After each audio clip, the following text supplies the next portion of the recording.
She poisoned his drink. Homeless girl in a wheelchair warns him, and the single billionaire's life changes forever. Ryan Bennett adjusted his tie knot for the third time. He wasn't nervous, at least that's what he told himself. At 42, he'd closed multi-million-dollar deals without a blink. But tonight was different. The ring in his jacket pocket felt heavier than any contract he'd ever signed. The U Skyline Grill restaurant was perfect for the occasion.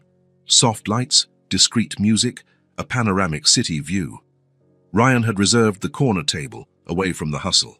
Everything was calculated for the right moment. Vanessa arrived promptly at 8, as always. Impeccable blonde hair, a navy blue dress that highlighted her light eyes. 3 years of dating, and she still made him feel like a lovesick teenager. "Sorry I'm late," she said, kissing his cheek. "Traffic was impossible." "You're not late." "I just arrived too early," she laughed. That clear, bright laugh that had won him over the first time they met at a business conference in New York. Ryan pulled out her chair for her to sit. "You seem different tonight," Vanessa observed, studying his face. "More anxious." "Anxious, no? Expectant?" The waiter approached with the menu. Ryan took it and began to study the options, even though he already knew what he was going to order. He'd called earlier to confirm they had her favorite special wine, the 2018 Cabernet. For 20 minutes, they talked about their workdays, weekend plans, and a trip they'd take next month. Ryan kept the conversation flowing, but his mind was focused on what would come after dinner. "Have you decided yet?"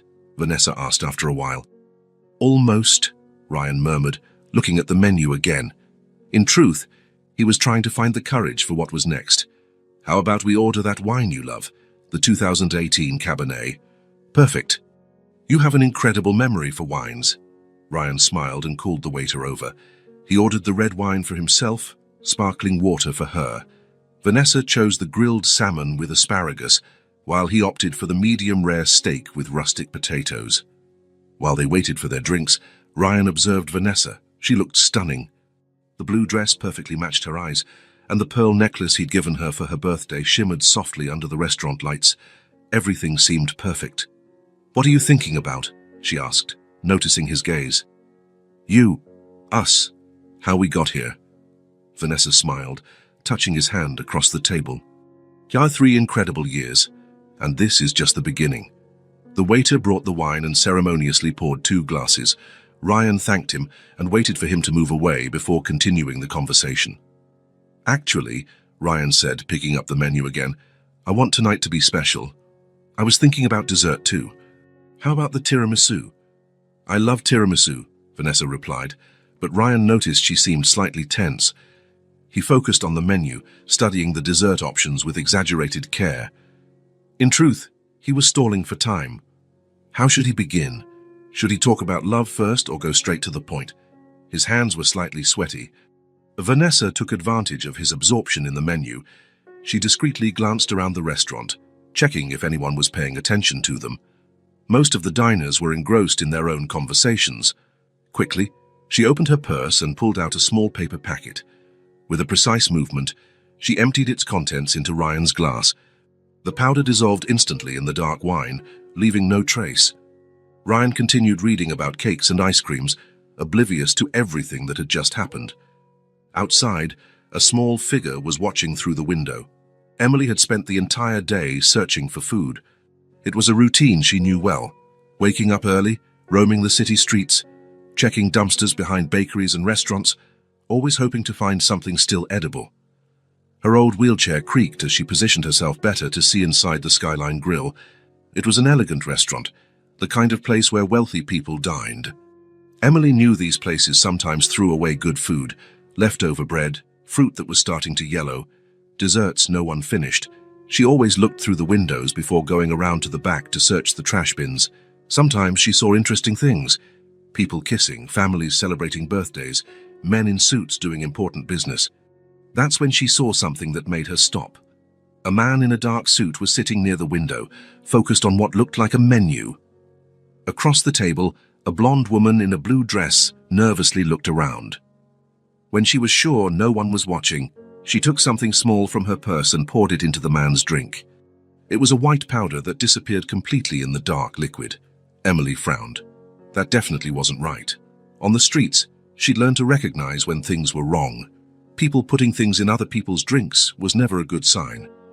The man kept reading, having no idea what had happened. Emily looked around, searching for someone who could help, but the street was empty. It was up to her or no one. Inside the restaurant, Ryan finally lowered the menu. "All right," he said, smiling at Vanessa. "I think we'll share the tiramisu after all, and maybe some coffee." The waiter brought their main courses. Vanessa's salmon was perfect, golden and seasoned just right. Ryan's steak was exactly how he liked it. They ate, chatting about work, mutual friends, and his plans to renovate his house. Ryan tried to keep the conversation natural, but his nervousness was growing. Several times he touched the pocket where the ring was, checking if it was still there. Vanessa seemed to notice his anxiety and tried to reassure him with smiles and affectionate touches on his hand. "You're very quiet today," she commented after a while. "I'm thinking." "About what?" "The future, about us." Vanessa smiled, but there was something different in her eyes, a restlessness that Ryan couldn't quite identify. When they finished eating, Ryan wiped his hands on the napkin and took a deep breath. It was time. "Vanessa," he began, "these past 3 years have been the best of my life." "Mine too," she replied, but her voice sounded slightly tense. "I never imagined I could be this happy." "You changed everything for me." Vanessa smiled, but Ryan noticed she was nervously fidgeting with her napkin. "Actually," he continued, "I wanted to talk about our future, about what comes next." It was then that Vanessa abruptly stood up. "Excuse me, honey," she said, avoiding eye contact. "I need to use the restroom quickly." "I'll be right back." "Of course," Ryan replied, a little confused by the interruption. "I'm not going anywhere." He watched her walk away, moving faster than usual. Maybe she was nervous too. Maybe she knew what was coming. Ryan looked at his wine glass. It was still almost full. He decided he needed some liquid courage for what was next. He lifted the glass and took a generous sip. The taste was a little different than he expected, more metallic, more bitter, but expensive wines sometimes had those complex nuances. He took another sip, then another. Better finish it before Vanessa came back. That's when he heard the noise, wheels squeaking outside. The sound grew louder, as if someone was rapidly approaching the restaurant entrance. "What's that noise?" Ryan murmured, looking towards the door. Suddenly, the restaurant door burst open. A small girl quickly wheeled herself in, moving in an old, noisy wheelchair. She couldn't have been more than 5, though, her clothes dirty and crumpled, and an urgent expression on her face. "Don't drink it. She put something in your drink." The child's voice echoed through the elegant restaurant like an alarm. All the diners turned to look, some with expressions of shock, others of irritation. Waiters stopped what they were doing. The maitre d' started moving quickly towards the girl. Ryan looked around, confused. Who was she? The girl was pointing directly at him. But what was she talking about? "It's all right, kiddo," he said, shrugging and forcing a reassuring smile. "Everything's fine here." "No, sir," the child insisted, her voice full of desperation. "I saw from outside. You were looking at the menu and she put something in your drink." Silence fell over the room. The other diners whispered among themselves, some taking photos with their phones. The maitre d' approached the girl, clearly embarrassed and wanting to resolve the situation quickly. Ryan automatically looked at the table. Vanessa's chair was empty. "Where's—" he began to ask, but the question died in his throat. Suddenly, as if someone had flipped a switch, everything changed. An intense, unpleasant tingling sensation took over his tongue, rapidly spreading throughout his mouth. Then came a wave of nausea that hit him like a punch to the stomach, completely taking his breath away. His heart raced. It wasn't nervousness, it was something much worse, something chemical and terrifying. "Apologies for the inconvenience," the maitre d' was saying, trying to calm the situation and maintain the restaurant's elegance. "We'll handle this right away." Ryan tried to respond, but the words came out jumbled and incomprehensible. The room began to spin violently, as if he were on an uncontrolled carousel. He clutched the table tightly, but his hands trembled uncontrollably. Cold sweat started to trickle down his face. His breathing became shallow and difficult. "Sir, are you all right?" the waiter asked, noticing his extreme pallor and the obvious signs that something was terribly wrong. A sharp pain shot through his chest like a blade. Breathing became even harder, as if someone were squeezing his throat from inside. Ryan looked at his wine glass. It was almost empty. He had drunk almost all of it. The realization hit him like lightning. The girl was right. Someone had put something in his drink, and he had drunk it. Call an ambulance," the girl shouted, her voice cutting through the confused murmuring of the other diners. "He's sick." The maitre d' no longer hesitated. The situation had gone from a simple inconvenience to a real medical emergency. He urgently signaled to an employee, "Call emergency services." "Now!" Ryan tried to stand up, tried to maintain control, but his legs simply wouldn't obey. He fell back into his chair, his entire body trembling. The world around him was becoming blurred and distorted. "Vanessa," he managed to mumble, looking desperately in the direction of the restroom. But deep down, he already knew. She wasn't in the restroom. The girl had said she saw a woman put something in his drink, and Vanessa had left the table with an excuse. The sound of sirens rapidly approached. Paramedics rushed into the restaurant, carrying medical equipment. The place that minutes before was a romantic and elegant setting now looked like a crime scene. "Sir, can you hear me?" one of the paramedics asked, kneeling beside Ryan. "What's your name?" "Ryan Bennett," he managed to whisper through numb lips. "What happened here?" "He drank something he shouldn't have," the girl said, before Ryan could try to answer. "The woman he was with put something in his drink when he wasn't looking. I saw everything from the window." The paramedics exchanged worried glances. This wasn't a common illness. Possible poisoning, one of them said to his colleague, already preparing equipment. "Unstable vital signs. We're taking him now." They efficiently laid him on a stretcher, placed an oxygen mask over his face. Ryan tried to speak, to ask about Vanessa, about the girl, about what was happening to him, but the words simply wouldn't come out anymore. "The drink," he managed to mumble through the mask, using his last bit of strength. "Analyze. The drink." "We're already taking care of that," said a police officer who had arrived with the paramedics. "And we'll want to speak with the person who warned him." Ryan looked at the girl one last time before being wheeled out.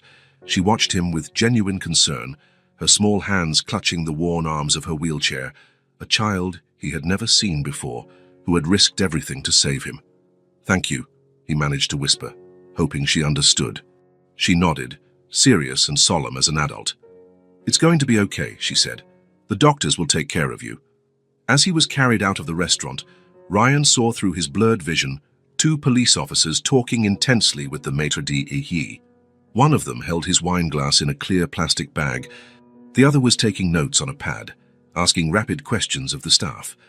On the way to the hospital, as the ambulance cut through traffic with sirens blaring, Ryan tried to organize his thoughts through the chemical fog that clouded his mind. The puzzle pieces were falling into place in a terrible way. Vanessa had arrived on time. As always, she seemed normal, even happy. But there was something different about her today, a tension he had noticed but ignored. And when he started talking about the future, about them, she had left the table. To go to the restroom, she said, but she hadn't returned. The girl had said she saw a woman put something in his drink, a woman, and Vanessa was the only woman at his table. "Stay calm, sir," one of the paramedics said, checking his vital signs on the monitor. "We're almost there. You're going to be okay." But Ryan wasn't sure if he would ever be okay again, not after this. The hospital appeared ahead, a fortress of white lights cutting through the darkness of the night. Ryan was taken directly to the emergency room, where a full medical team was already waiting for him. The engagement ring was still in his jacket pocket, which now hung on a hanger beside his hospital bed.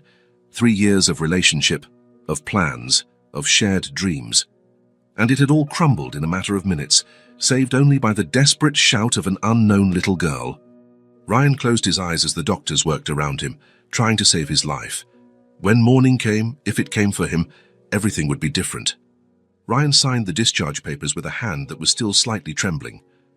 3 days in the hospital had been enough to clear the toxin from his system, but not to erase the memories of what had happened. The doctor repeated the instructions a second time. Rest, medication as prescribed, and immediate return if he felt any strange symptoms. "You were very lucky, Mr. Bennett," Dr. Martinez said, flipping through the results of the latest tests. "This substance we found is rare, expensive, and extremely dangerous. It's not something you buy just anywhere. Where could it have come from? Ryan asked, though he already knew there wouldn't be a simple answer. The doctor shook his head gravely. It's not something found in pharmacies. Someone had to specifically seek it out, and they knew exactly what they were doing. The words echoed in Ryan's mind all the way home. Vanessa hadn't acted on impulse or momentary anger. This was planned, calculated, executed with surgical precision. How long had she been thinking about it? Weeks? Months? His apartment was exactly as he had left it on that fateful night. The suit he planned to wear to propose to Vanessa was still hanging on the bedroom chair. The ring was in the nightstand drawer, inside the small blue velvet box he had chosen with such care. Ryan picked up the box and opened it. The diamond sparkled under the bedroom light, perfect and utterly useless. 3 months' salary invested in a future that never existed. He closed the box with a dry snap and put it back in the drawer. The police had been in his hospital room twice. Detective Miller was a middle-aged man, grey-haired with tired eyes that had seen too much. He asked direct questions about Vanessa, about their relationship, about possible motives for what had happened. "Did you two have any recent fights?" Miller asked during the first visit. "No, everything was normal."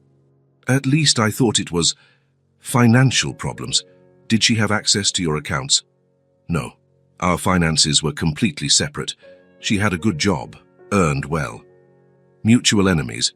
Anyone who might want to harm both of you?" Ryan had thought a lot about this during the empty hours in the hospital. "I can't imagine who." Miller noted everything methodically. "And the child who warned you, did you know her from somewhere?"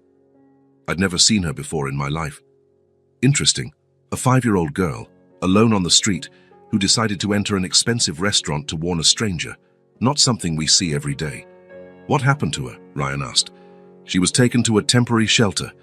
We're trying to locate relatives, but so far nothing. Can I visit her? I'd like to thank her in person." Miller hesitated. "I can't give specific information about minors, but I'll see what I can do."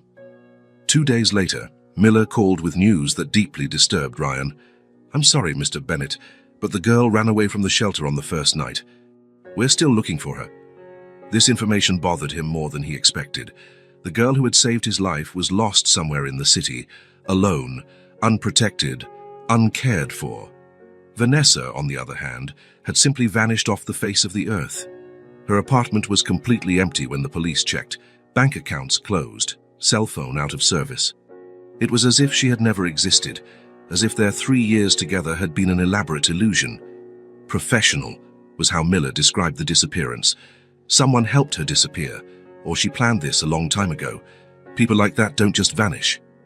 Ryan tried to work on his first day home. He opened his laptop, checked accumulated emails, replied to overdue company messages, but his mind always returned to that night, to the metallic taste of the wine, to the feeling of betrayal that was still raw in his chest, to the desperate voice of a child screaming for him not to drink. He closed his laptop before noon. He couldn't concentrate on spreadsheets and reports when his entire life had been turned upside down. On the second day, Ryan gave up the pretense of normalcy. He left home with no specific destination, but his feet automatically led him to the city center, to the street where the Skyline Grill was located. The restaurant was operating normally. People came and went. Romantic couples dined by candlelight. Families celebrated birthdays and special occasions. Life went on as if nothing extraordinary had happened there. Ryan stood across the street for almost an hour, watching through the window. He could clearly see the table where he had been with Vanessa. An elderly couple sat there now, sharing a bottle of wine and laughing softly at some intimate joke.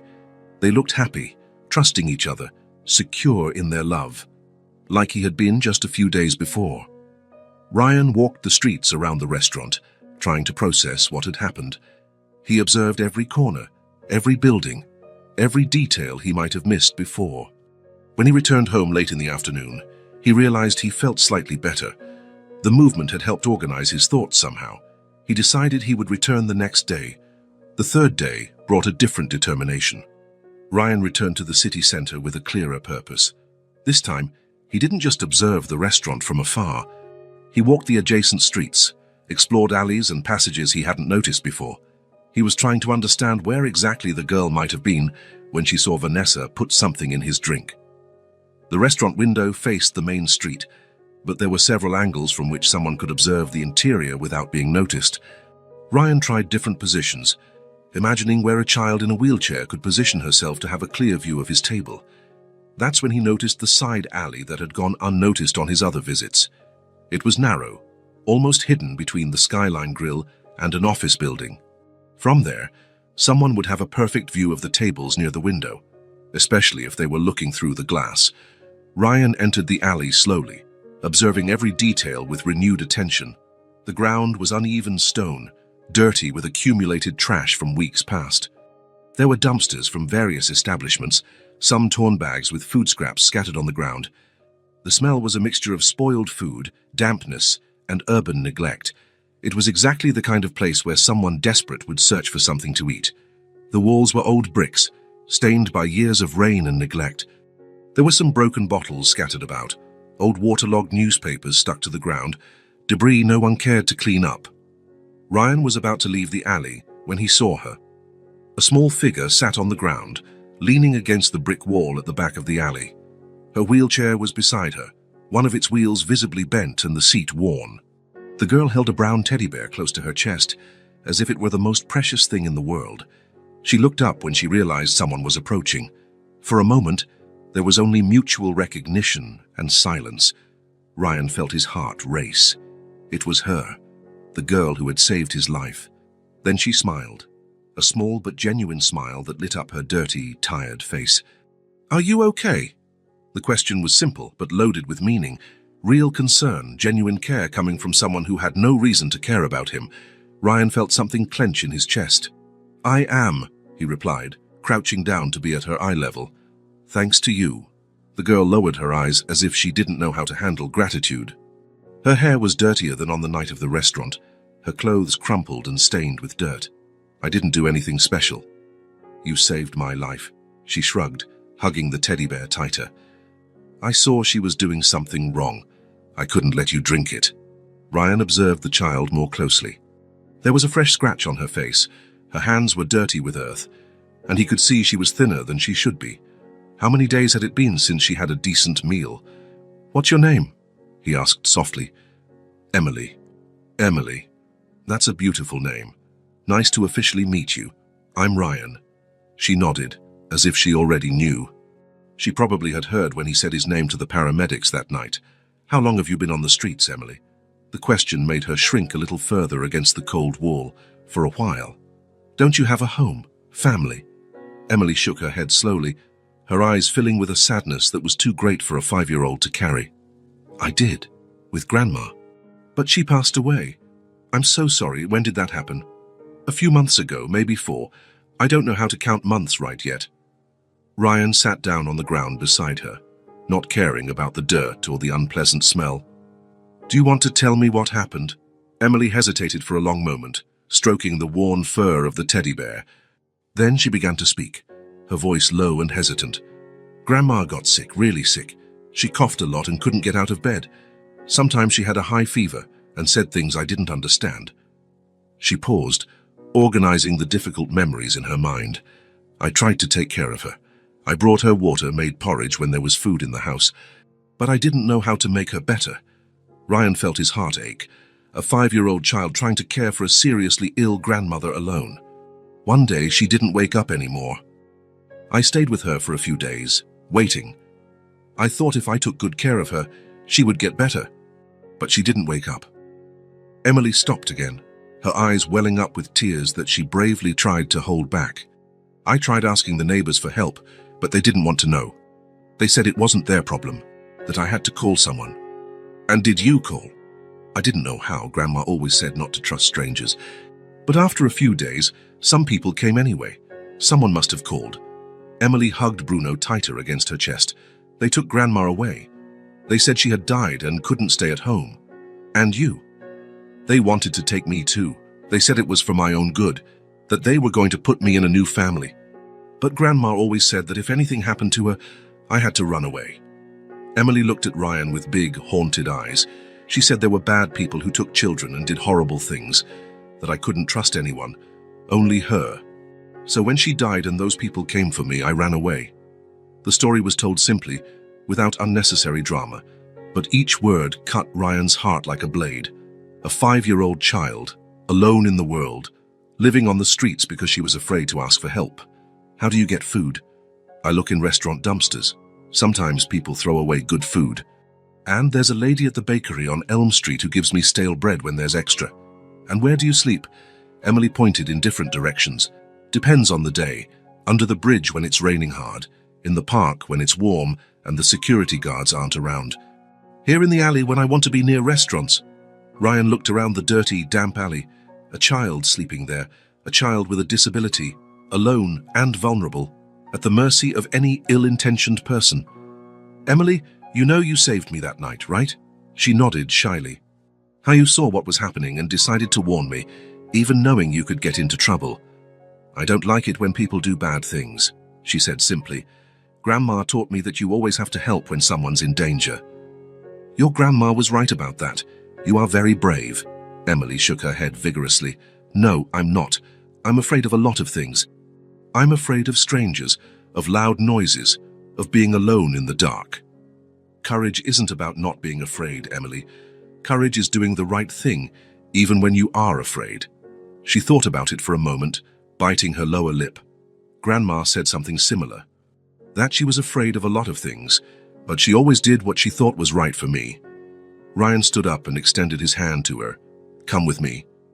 Emily hesitated, looking at his outstretched hand with a mixture of hope and distrust. Where? First, let's get some decent food. Are you hungry? Emily's stomach audibly rumbled in response, making her blush with embarrassment. Always, she admitted softly. Then let's fix that. And after we'll talk about some important things. Emily looked at Bruno, as if asking the teddy bear for advice. Then she looked back at Ryan. You won't hand me over to those people. I won't hand you over to anyone without talking to you first, I promise. Emily studied his face for a long moment, looking for signs of deceit or ill intent. Apparently satisfied with what she saw, she took Ryan's hand. Okay. Ryan helped her stand up and then sit in her wheelchair, noticing how worn and unstable it was. One of the wheels was indeed bent, and the brakes didn't seem to work properly. Does this teddy bear have a name? He asked as they left the alley. Bruno. Grandma gave him to me when I was very little. She said he would always protect me. He's nice, and it looks like he's taking good care of you. He's kind of old and dirty, but I like him. He's my best friend. They left the alley together, Emily pushing the wheels of her chair with determination, Ryan walking beside her and adjusting his pace to match hers. Emily, he said when they reached the main street, I want to ask you an important question.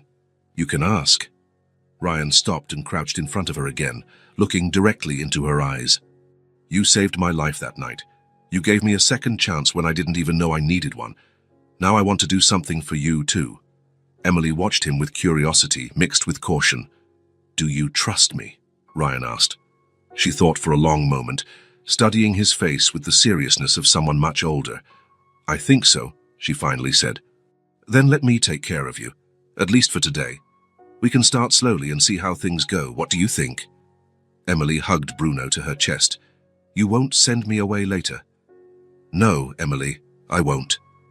What if I do something wrong? What if I break something or talk too loud? Everyone does things wrong sometimes. That's part of being human. It doesn't mean we'll give up on each other. Emily looked at him for another moment, then smiled. This time, a bigger, more confident smile that completely transformed her face. Okay, Ryan smiled back, feeling something warm in his chest. For the first time since the night at the restaurant, he felt that something good could come out of this terrible situation. Then let's start. Do you like hamburgers? Emily's eyes lit up like stars. I've never had a real hamburger. I only saw them in commercials. Then today is definitely your lucky day. They walked down the street, Ryan beside Emily's chair, feeling that each step led them away from the painful past and towards something new, something that could become a family. Ryan had left home looking for answers about what had happened with Vanessa. Instead, he found something completely different. He found a brave girl who had chosen to do the right thing even when it was dangerous. He found a child who needed someone as much as he needed a purpose. He found, perhaps, a reason to start over. You saved my life, he said, the words coming naturally from his heart. Now let me take care of yours for a bit. Ryan pushed Emily's wheelchair through the downtown streets, looking for a suitable place for lunch. There were several restaurants in the area, but most seemed too formal for a child who had spent months living on the streets. He wanted something welcoming, simple, where she would feel at ease. "How about there?" he asked, pointing to a family diner with large windows and colorful decor. "Looks like a nice place." Emily looked in the indicated direction, hugging Bruno to her chest. "Can I really go in? I'm dirty." "Of course you can. And don't worry about that."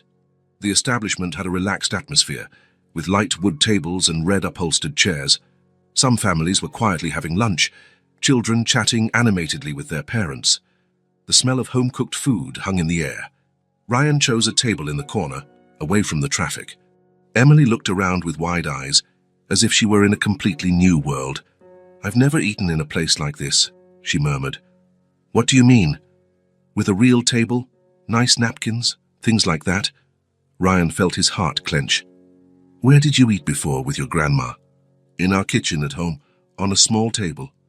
But when food ran out, we ate wherever we could." The waitress approached with a warm smile. She was a middle-aged woman, with her hair in a bun and a floral apron. "Good afternoon. What can I get for you?" Ryan picked up the menu. "Emily, what would you like to eat?" Emily looked at the menu with a confused expression. There were many options, all with names and descriptions she didn't know. "I can't read very well yet," she confessed softly. "That's okay. Let me help." Ryan read some options aloud. "There's hamburger with fries, chicken sandwich, pasta with tomato sauce, chicken nuggets." Emily's eyes lit up. "Nuggets? I saw them on TV once." "Perfect. Nuggets with fries and juice, okay, and a side salad too." "I don't really like salad," Emily said hesitantly. "Just a little bit. It's good for your health." When the food arrived, Emily watched the plate for a few seconds before she started eating. She picked up the first nugget carefully, as if it was something precious that might disappear at any moment. Ryan noticed that she chewed slowly, savoring each bite. From time to time, she would stop and look around, as if checking if the food was still there. "Is it good?" he asked. "Very."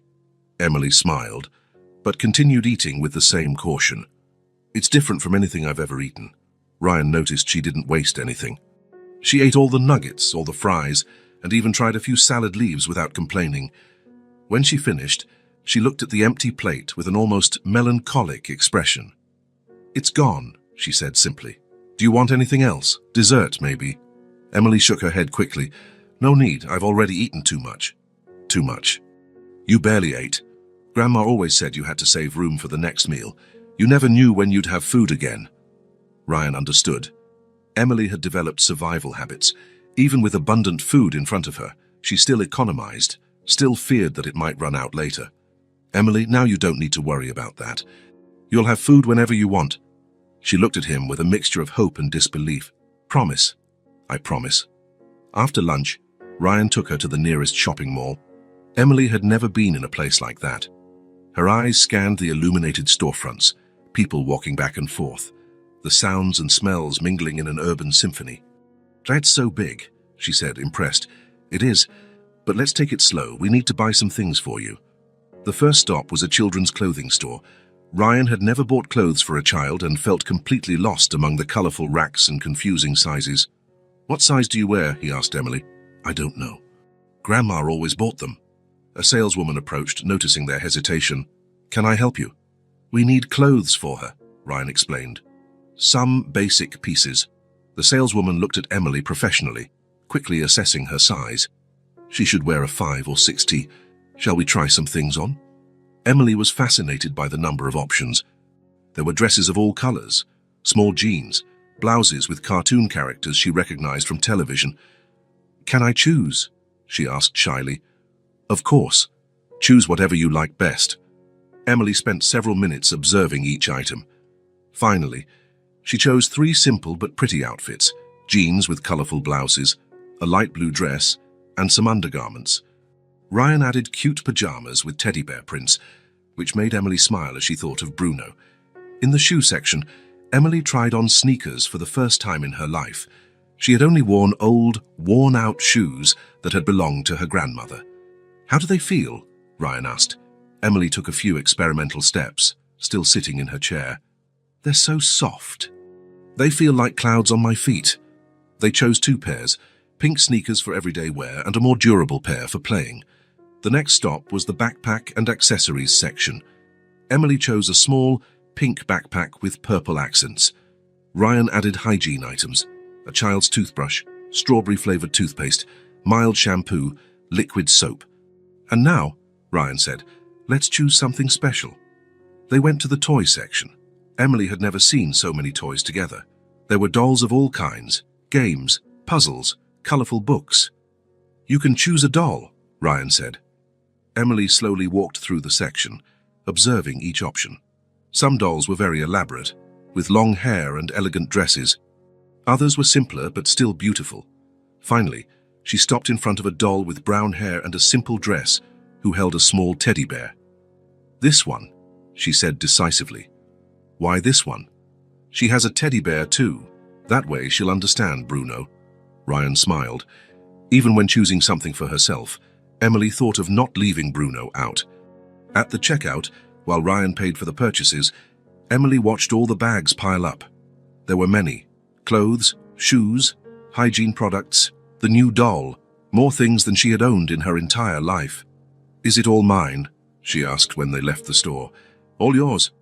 Emily held the handles of some bags, even though Ryan carried most of them. She clutched the bags to herself as if they were priceless treasures. I've never had so many things, she murmured. They're yours. No one will take them from you. On the way to the apartment, Emily didn't let go of the bags. Even when Ryan offered to carry everything, she insisted on holding at least a few. They're mine, she explained. Joyce want to carry them. Ryan understood. For Emily, those bags represented more than just clothes and toys. They represented security, belonging, the promise that she had a place in the world. When they arrived at the apartment, Ryan realized he hadn't planned where Emily would sleep. His apartment had 2 bedrooms, but the second one was used as an office, full of documents and work equipment.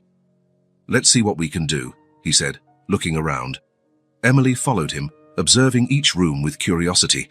The apartment was modern and well-organized, very different from the simple house where she had lived with her grandmother. It's big, she commented. You think so? Grandma's house was very small. It only had 2 rooms and a tiny kitchen. Ryan opened the door to the second bedroom. There was a large desk, computer, shelves full of books and papers, but there was also a sofa where he sometimes rested when he worked late. We can turn this room into yours, he said. What do you think? Emily entered the room and looked around. Can I really stay here? Of course, we'll get everything ready for you. Ryan began to move some furniture, creating space. He cleared documents from the desk, organized books on the shelves, freed up as much area as possible. Meanwhile, Emily opened her bags and began to sort her new things. She carefully folded her clothes, organized her hygiene products, placed the new doll next to Bruno. She needs a name, Emily said, holding the doll. What name do you want to give her? Emily thought for a moment. Luna. Because she has moon-colored hair. Luna is a beautiful name. Ryan went to his bedroom and brought clean sheets, extra pillows, and a soft blanket. He made up the sofa as a temporary bed, ensuring it was comfortable. He searched his cupboards and found a small lamp he no longer used. He placed it on the table next to the sofa, creating a soft, inviting light. There, he said, observing the result. Your room. Emily looked around, amazed. There was a space just for her, with her things organized, a soft bed, her own light. It was simple, but it was hers. It's perfect, she said, her voice full of emotion. Night fell as they organized the room. Ryan prepared a simple dinner, pasta with tomato sauce and cheese, something Emily could easily eat. During dinner, Emily told him about some places where she had slept on the streets, under awnings, on park benches, in dark alleys. Ryan listened with a heavy heart, imagining such a small child facing all those difficulties alone. But now it's over, he said. You won't sleep on the street ever again. Promise? I promise. After dinner, Ryan helped Emily get ready for bed. She took a warm bath, put on one of her new pajamas, and brushed her teeth with the colorful toothbrush they had bought. When she lay down on the improvised bed, she held Bruno with one arm and Luna with the other. They'll get along, she said, referring to the two teddy bears. I'm sure they will. Ryan adjusted the blanket, checked if she was comfortable, turned on the bedside lamp, and turned off the main bedroom light. Ryan, Emily said in the dark. Yes? It's been a long time since anyone told me good night. The phrase cut Ryan's heart.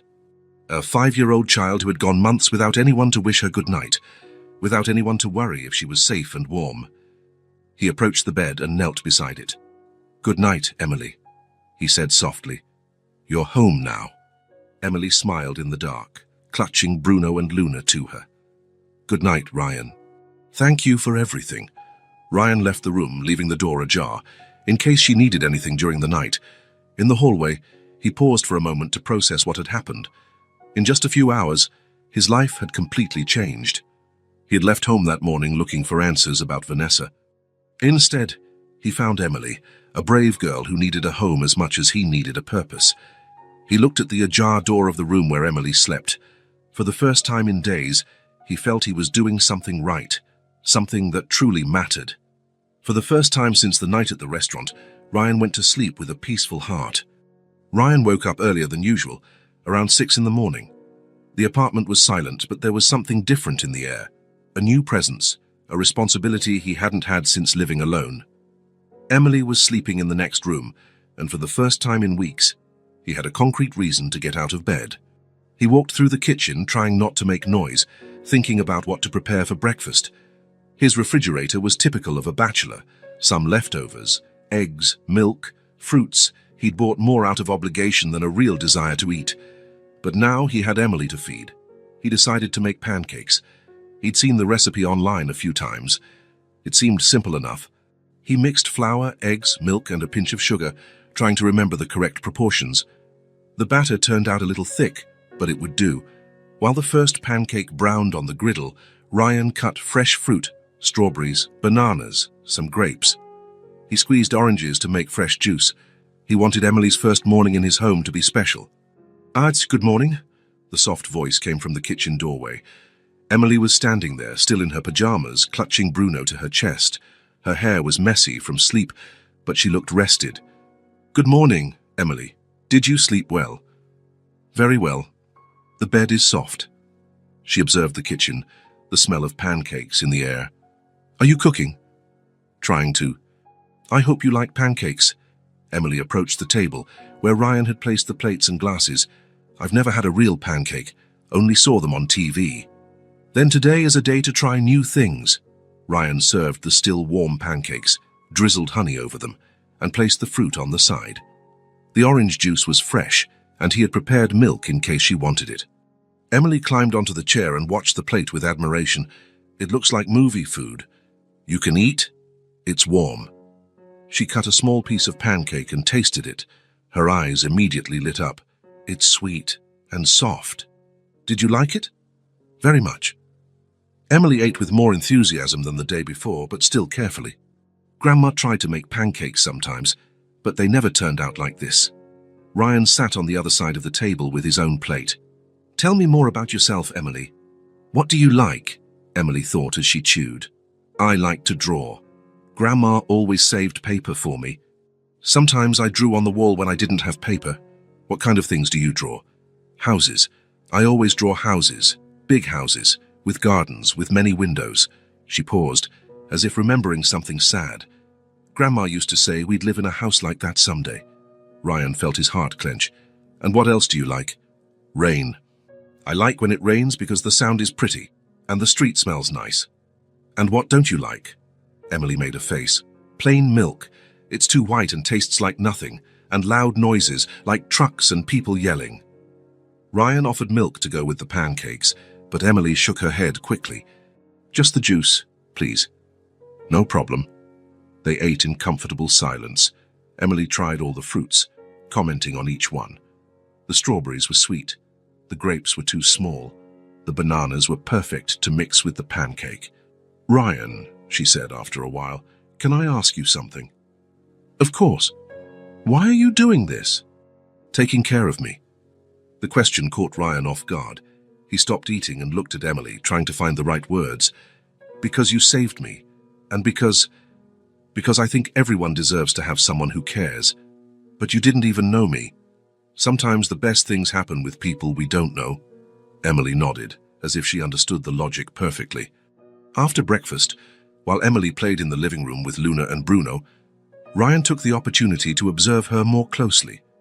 That's when he noticed the condition of her wheelchair. The wheels were unevenly worn, one of them clearly bent. The seat was torn in some places, and the brakes didn't work properly. The frame made noise with every movement, as if it was about to break. Ryan approached discreetly. "Emily, how long have you had this chair?" "Grandma got it when I was very little. About 3 years, I think." "Does it bother you?" Emily shrugged. "Sometimes a wheel gets stuck and I have to shake it loose. But it's fine." Ryan decided at that moment that Emily needed a new chair. He didn't say anything to her, but he was already mentally planning a visit to a medical supply store. "Emily, I need to go out for a bit this morning. Will you be okay here? There are cartoons on TV, and I'll leave some paper for you to draw. Will you come back?" The question came with a hint of insecurity. "Of course I will. I'm just going to take care of some things, and I'll be right back. Can I come with you?" Ryan hesitated. He wanted the new chair to be a surprise. "Tice, not today, but I promise next time you can come with me." Emily agreed, but Ryan noticed that she watched him from the window until he disappeared from sight. The medical supply store was on the other side of town. Ryan explained the situation to the salesperson, a 5-year-old girl who needed a quality pediatric wheelchair. "We have a few models," the salesperson said, showing different options. "This one here is highly recommended for children. It has adjustable height, non-slip wheels, secure brakes." Ryan tested the chair, checking every detail. It was modern, comfortable, and seemed much safer than the old one. "I'll take this one." "Do you need any accessories?" "Special cushion, back support. Everything necessary to make her comfortable." When Ryan returned home 2 hours later, Emily was in the living room drawing on sheets of paper he had left. She had created several drawings: houses with flowering gardens, trees with branches that looked like hugs, and a small figure in a chair next to a larger figure. "What did you draw?" he asked. "Us," Emily said simply. "You and me." Ryan smiled, touched by the simplicity of the gesture. "It's beautiful." It was then that he brought the new chair from the garage. Emily had her back to him, concentrated on a new drawing, when she heard the sound of the wheels. She turned and froze. The chair was light blue, with white wheels and silver accents. It looked new, modern, completely different from the old, worn chair she was used to. Is it for me?" she asked, her voice almost a whisper. "It's yours." Emily dropped her pencil and stared at the chair for a long moment. Then she looked at Ryan, then at the chair again. Why?" "Because your old one was broken, and because you deserve good things." Emily slowly moved from her old chair to the new one. She tested the brakes, spun the wheels, adjusted the position. Everything worked perfectly. Then, without saying a word, she opened her arms and hugged Ryan with a strength he didn't expect from such a small child. It was a long, silent hug, filled with gratitude that words couldn't express. "Thank you," she whispered against his shoulder. "You're welcome, Emily." They stayed like that for several minutes, Emily clutching Ryan's neck, him feeling the weight of responsibility and the affection that was growing between them. In the days that followed, Emily and Ryan established a natural and comfortable routine. Emily woke up early. Ryan prepared breakfast. They talked about dreams she had had, about plans for the day, about small things that gained importance when shared. During the day, while Ryan worked from home, Emily drew. She had discovered that she could attach her drawings to the refrigerator with magnets, and soon the entire kitchen was decorated with her creations. Colorful houses, giant trees, smiling people, fantastic animals. "Can I draw on the wall?" she asked one day. "On the wall? Just a little." "I promise it'll be pretty." Ryan looked at the white, lifeless walls of the apartment. "How about we start with one wall in your room?" Emily's eyes lit up. "Can I really?" "You can." She started with small flowers around the bed. Then she added butterflies, clouds, a smiling sun in the upper corner. In a few days, the room had transformed into an enchanted garden. At night, Ryan read stories to Emily. He had bought several children's books, from classic fairy tales to modern stories about friendship and adventure. Emily snuggled into bed with Bruno and Luna, listening carefully to every word. Sometimes she asked questions about the characters. Other times she just listened in silence, her eyes sparkling with imagination. "Ryan," she said one night, "can you make up a story? Make one up. A story about us. About a man who finds a little girl." Ryan thought for a moment. Once upon a time, there was a man who lived alone in a big, silent house. He had everything he needed, but he felt like something was missing. What was missing? He didn't know. Until one day he met a very brave little girl who saw things adults couldn't see. And then what? Then they discovered that what was missing in each of their lives was the other's company. Emily smiled. "I like that story." "Me too." Weeks passed quickly. Emily adapted to life in the apartment as if she had always lived there. She learned to use simple appliances, organized her drawings in folders Ryan had bought, and helped prepare simple meals. More importantly, she started talking more. She told him about strange dreams, about things she remembered from life with her grandmother, about plans she had for when she grew up. "I want to be an artist," she said one day, while drawing a colorful castle. "And I want to live in a house with a huge garden. I'm sure you will achieve that." Ryan also changed. His days gained purpose and structure. He woke up thinking about Emily's breakfast, went to sleep checking if she was covered and safe. Work remained important, but it was no longer the only thing in his life. One day, his friend Mark came to visit him. They had been college classmates and kept in regular contact, meeting for dinner once a month. Mark observed the drawings on the refrigerator, the organized toys in the living room, the completely different atmosphere of the apartment. "Ryan, man, what happened here?" "What do you mean?" "Your place turned into a kindergarten," Ryan laughed. "More or less." Emily was in her room, drawing, but Ryan could hear the soft whirring of her wheelchair as she moved. "Is that the girl who saved you?" Mark asked. "It is, and now she lives here." "She does." Mark sat on the couch trying to process the information. "Ryan, you barely know this kid. You don't know anything about her family, about the legal situation. I know she had nowhere to go, and I know she needed someone. But what about you? Your life, your plans?" Ryan looked towards Emily's room, where he could hear her quietly talking to Luna and Bruno. "Mark," he said after a moment, "I spent years thinking I knew what I wanted in life. Work, money, relationships, marriage. I had it all planned. And now I understand I was living an empty life." "Emily showed me what truly matters," Mark frowned. "How so?" Ryan stood up and walked to the window. "I thought I was saving a child, but it's me who's being saved." "Saved from what?" "From a meaningless life, from waking up every day without a real reason to get out of bed. Emily gave me something I didn't even know I needed." "What?" "A purpose. Someone who needs me not out of self-interest, but out of genuine love. Someone who sees me for who I really am and still wants to be around." Mark was silent for a moment. "What if social services find out? What if some relative shows up?" "We'll deal with it when it happens. For now, she's safe, fed, happy. That's what matters." "And Vanessa? And everything that happened?" Ryan thought of his ex-fiancée who had tried to poison him. The pain and anger had subsided over time, replaced by a strange sense of gratitude. "If Vanessa hadn't done what she did, I never would have found Emily. In a twisted way, she gave me the greatest gift of my life." Mark shook his head, impressed. "I've changed, man. For the better. Definitely for the better. I've never seen you so at peace." That night, after Mark left and Emily was asleep, Ryan sat on the apartment balcony, thinking about their conversation. It was true. He had changed profoundly since Emily came into his life. Before, his days were predictable and empty. Work, gym, dinner alone, television, sleep, lonely weekends, superficial relationships, a constant feeling that something was missing. Now, each day brought small discoveries. A new drawing by Emily on the refrigerator, an unexpected question during breakfast, a made-up story at bedtime. Simple moments that filled his life with meaning.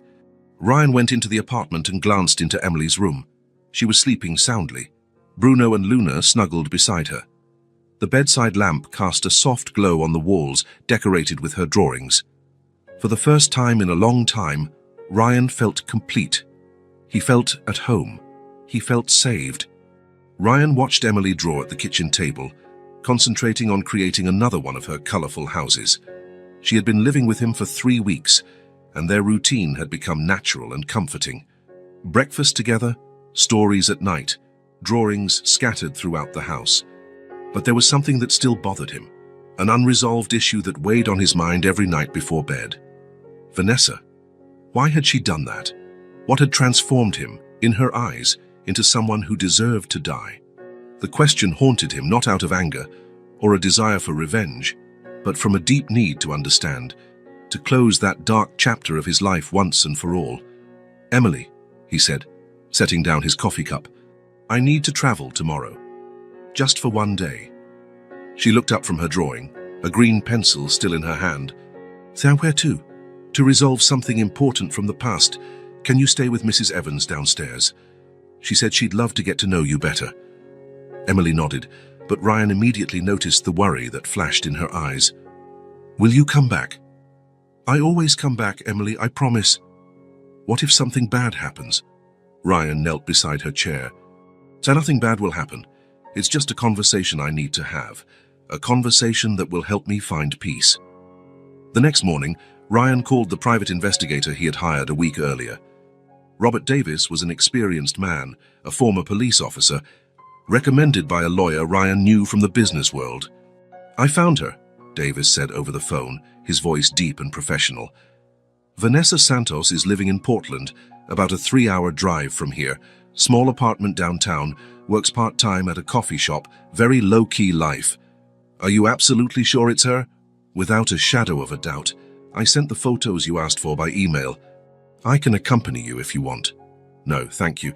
This is something I need to do alone." Ryan hung up and opened the email with the photographs. It was definitely Vanessa, but an almost unrecognizable version of the elegant woman he had known. Darker hair, cut short, simple, unstylish clothes, an almost deliberately ordinary appearance, as if she were trying to hide from the world. "What's the exact address?" Ryan typed.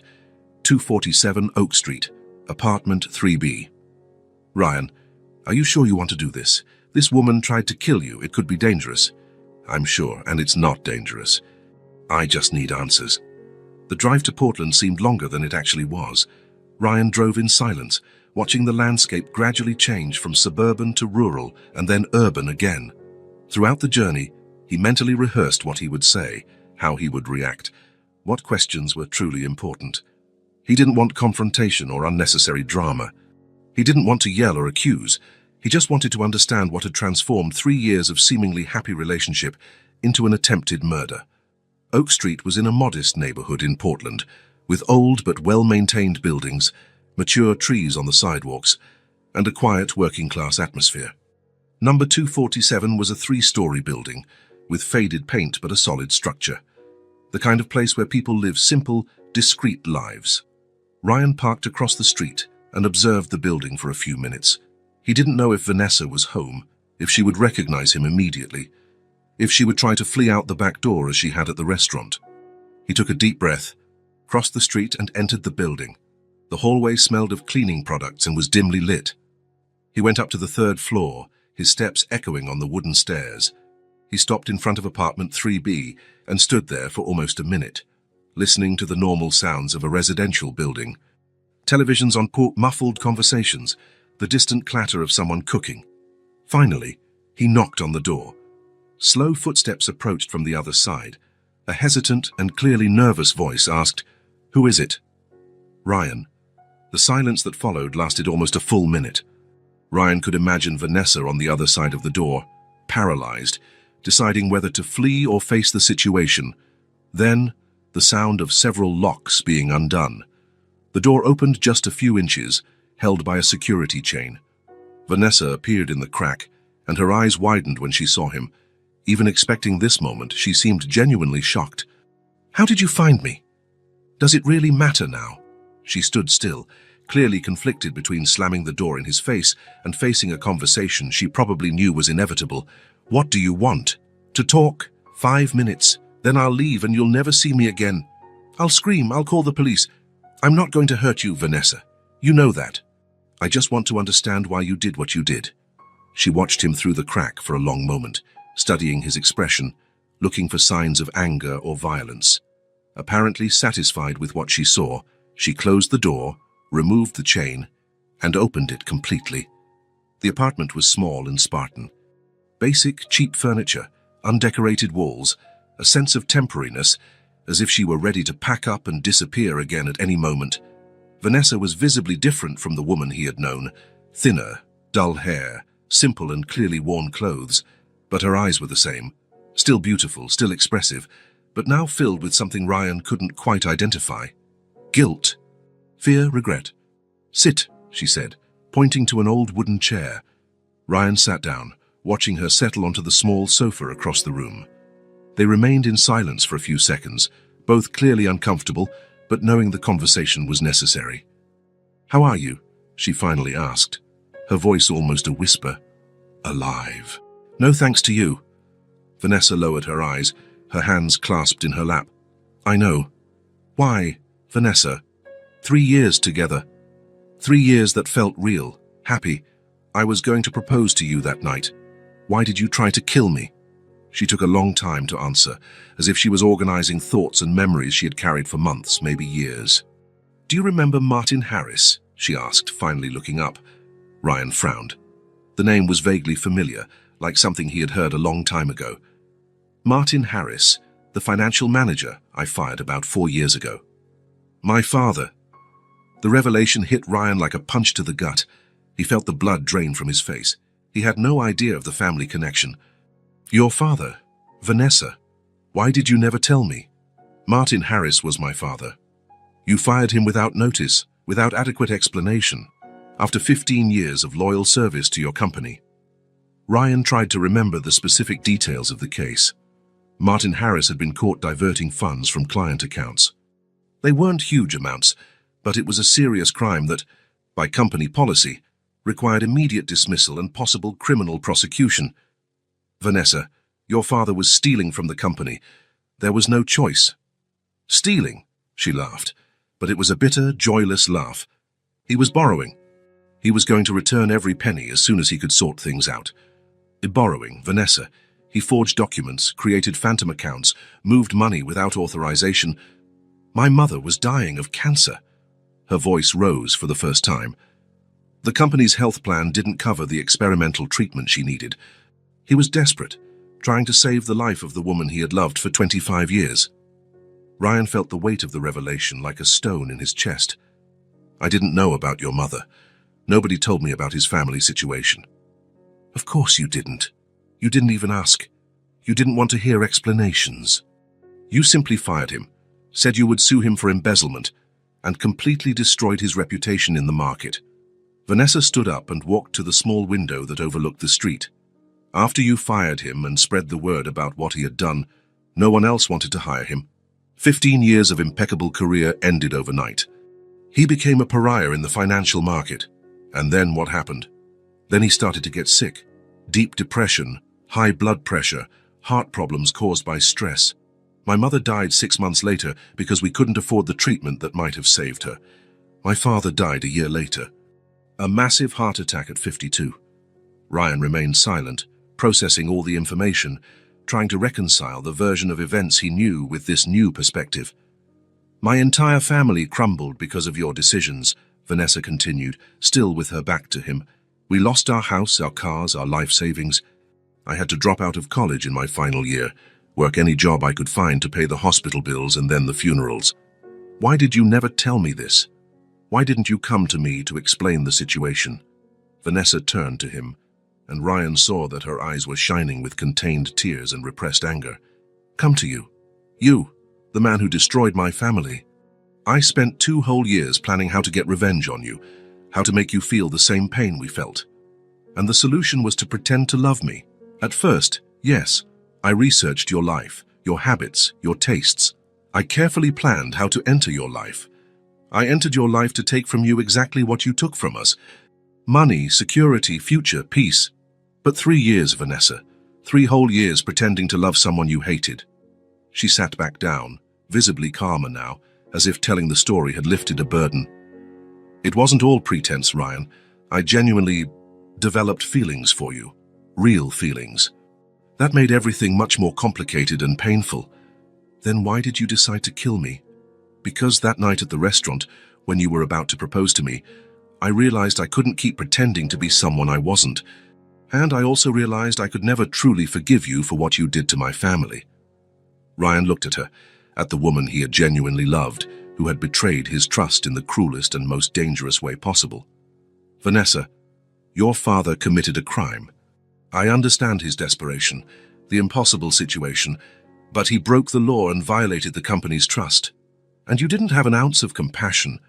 You didn't try to understand, didn't give a second chance, didn't offer an alternative. And you thought the solution was to poison me in a restaurant. She covered her face with her hands, finally letting the tears flow. I know it was terrible. I know I turned into a criminal, into a person my parents would be ashamed to call their daughter. But I was blind with rage, pent with pain, with a desire for revenge. Ryan slowly stood up. He had gotten the answers he sought. They weren't the answers he expected or wanted, but they were enough for him to move on. Vanessa, she raised her red eyes.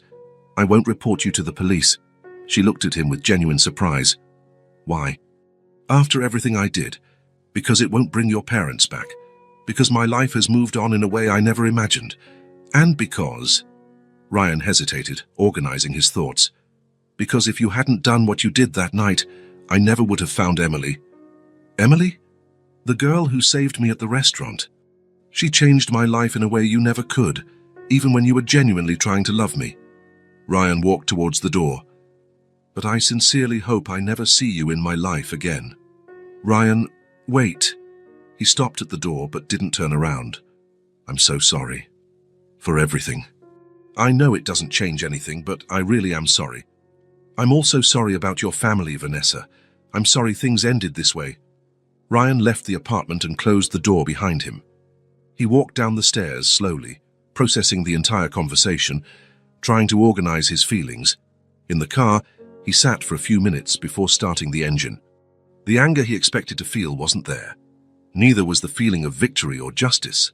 Instead, there was a profound sense of relief, as if a weight he had carried for months had finally been lifted from his shoulders. He wasn't leaving Portland because he had won a confrontation or gotten revenge. He was leaving free from a haunting past, free to fully live the future he was building with Emily. During the drive back, Ryan thought of the girl who was probably at that moment drawing at the kitchen table or talking to Luna and Bruno. He thought of the simple, genuine, and loving life they had built together in just a few weeks. Vanessa had tried to destroy his life, but inadvertently had given him the greatest blessing he could imagine. Ryan drove home, to Emily, to the future. Not because he had one, but because he had closed a chapter that weighed him down. Ryan arrived home late in the afternoon, mentally exhausted from the trip and the confrontation with Vanessa. The conversation had brought the answers he sought, but it had also lifted a weight he hadn't even known he was carrying. Now, climbing the building stairs, he felt truly free for the first time in months. He opened the apartment door and was greeted by the familiar sound of Emily talking softly. She was in the living room, sitting on the floor next to the coffee table, with Luna and Bruno arranged in front of her as if it were a small lesson. And then the princess found the lost castle, she told the dolls, but she discovered the castle was sad because no one lived in it. Ryan paused at the living room entrance, observing the scene. Emily was completely absorbed in her story, moving the dolls carefully, creating different voices for each character. The golden light of late afternoon streamed through the window, illuminating her hair and creating an almost magical atmosphere. For the first time since he had found her in that alley, Ryan truly stopped to absorb the moment. Here was a child who had spent months living on the streets, alone and afraid, and now she was safe, fed, loved. Playing quietly in a house that had become her home. A strange and profound feeling came over Ryan. It was different from anything he had felt before. It wasn't exactly happiness, nor relief, nor gratitude. It was something deeper, more complete. It was peace. Ryan! Emily saw him standing at the entrance and her eyes lit up. You're back. How was your trip? It was good. I resolved what I needed to resolve. Emily put the dolls down and quickly wheeled herself over to him. Did anything bad happen? No, nothing bad. In fact, it was good. It helped me understand some important things. They had dinner together, Emily recounting her day with Mrs. Evans. After dinner, Ryan helped Emily get ready for bed. But this time, instead of going straight to his own room, Ryan sat on the edge of Emily's bed. "Can I talk to you about something important?" he asked. Emily snuggled deeper into the pillows. Bruno and Luna nestled beside her. "Of course, is it serious?" "It's something very important. Perhaps the most important thing I've ever talked about with anyone." Emily watched him with full attention, sensing the seriousness in his tone of voice. "Emily," Ryan began, choosing his words carefully, "since you came here, my life has completely changed. Not just because I have someone to care for, but because you made me feel things I had never felt before." "What kind of things?" "Real love. Purpose. The feeling that I'm doing something that truly matters." Ryan paused, organizing his thoughts. "I always wanted to start a family, Emily. I always wanted to have children, but it never worked out. It never happened the right way." Emily listened in silence, her eyes wide and attentive. "And then you came into my life in the most unexpected way possible. A brave little girl who saved me when I didn't even know I needed saving." "You saved me too," Emily said softly. "I know. And that's why I want to ask you a very important question." Ryan took a deep breath, feeling his heart quicken. "Emily, would you like to be my daughter?" For a moment, silence filled the room. Emily looked at Ryan with an expression that shifted from surprise to understanding, and then to pure, intense joy. She didn't hesitate, didn't think, didn't ask any more questions. She simply threw the covers aside and rushed into Ryan's arms, hugging him with a strength that seemed impossible for such a small child. "It's what I want most," she said, her voice muffled against his shoulder. "I was tired of living alone. I wanted to have a family again, but I thought it would never happen." Ryan hugged her back, feeling unexpected tears. "So you want to? You want to be my daughter?" Emily pulled back slightly to look directly into his eyes. "Can I call you Daddy?" "You can call me whatever you want, Daddy," she said, testing the word. "Daddy Ryan. And you will be Emily Bennett." "Emily Bennett," she repeated, smiling. "I like the sound of that." The next morning, Ryan called a lawyer specializing in family law. Dr. Patricia Jenkins was known for handling complex adoption cases. "It's a delicate case," Dr. Jenkins said during the consultation, "but not impossible. The child's well-being is always the priority, and from what I see, she is clearly happy and well cared for." Emily was sitting beside Ryan. "Dr. Jenkins, how long will it take for me to truly be Ryan's daughter?" "A few weeks, maybe a few months. It depends on how quickly we can gather all the paperwork. And can I help with anything?" "You'll need to talk to a few people, a social worker, maybe a psychologist. They'll want to make sure you're happy and safe." Emily looked at Ryan. "Can I tell them you're the best daddy in the world?" The process began the following week. Emily participated in everything with enthusiasm, answering the professionals' questions with honesty and joy. "Ryan takes good care of me," she told the social worker. "He makes pancakes for breakfast, reads stories at night, and bought me a new chair. And how do you feel living with him?" "Safe, happy, at home." "And you want him to be your legal father?" "I already think of him as my dad. The papers will just make it official." At home, while they waited for the legal proceedings, Ryan and Emily celebrated in their own way. Ryan decided to make special pancakes, heart-shaped with extra strawberry topping. "They're celebration pancakes," he explained while cooking. "Celebration of what?" "Of family. Of you. Of us." Emily watched him cook, then had an idea. "Can I make something special too?" "Of course. What do you want to make?" "A poster for my room, to show that now I have a real family." After the celebratory breakfast, Emily locked herself in her room with paper, colored pencils, and total concentration. Ryan could hear her working, quietly talking to herself as she drew. 2 hours later, she called him. "Done. Want to see?" Ryan entered the room and found Emily holding a colorful poster.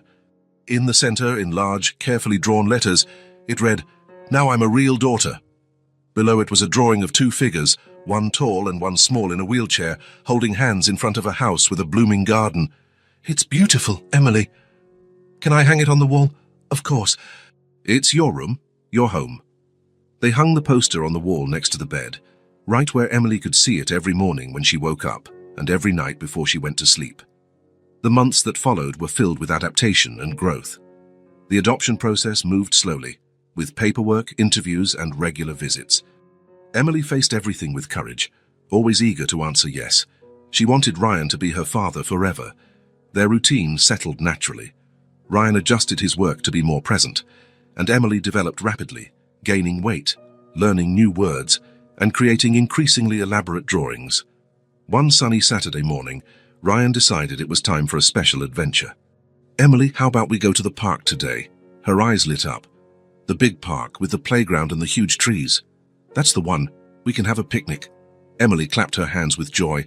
"I'm going to bring Luna and Bruno so they can see the park too." Ryan prepared sandwiches, fruit and juice in a basket, while Emily carefully arranged her dolls. The municipal park was a 15-minute drive away. It was a large green space, with ancient trees, paved trails, accessible playground equipment, and plenty of open space.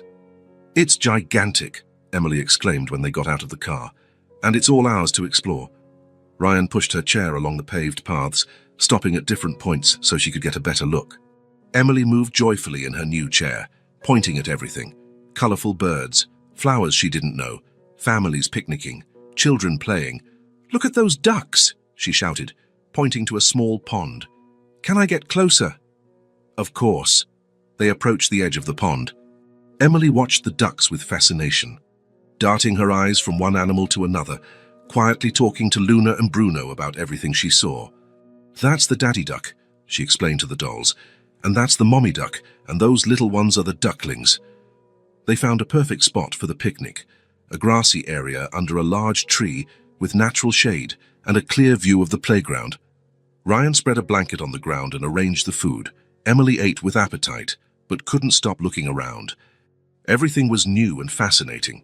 Other families were picnicking nearby, children ran and played, teenagers threw a frisbee.